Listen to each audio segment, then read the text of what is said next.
Welcome to our channel. If you want to use your iPhone as a Roku remote, follow these simple steps to control your Roku device from your smartphone. Step 1. Make sure your Roku device and your iPhone are connected to the same Wi-Fi network, as this is required for the remote feature to work. Step 2. Download the official Roku app from the App Store on your iPhone if you haven't installed it already. Step 3. Open the Roku app and sign in to your Roku account using your credentials. Step 4. The app will automatically search for Roku devices on your network. Tap on your Roku device name when it appears on the screen. Step 5.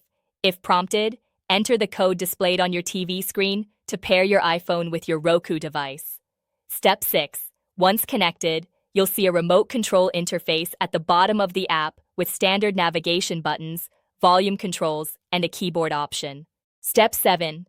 Use the directional pad to navigate through menus. Tap the OK button to select items, and use the back and home buttons as needed. Step 8. Take advantage of additional features like voice search by tapping the microphone icon, or use the keyboard feature to easily type in search queries and passwords without using the on-screen keyboard on your TV. Don't forget to like this video and subscribe to our channel.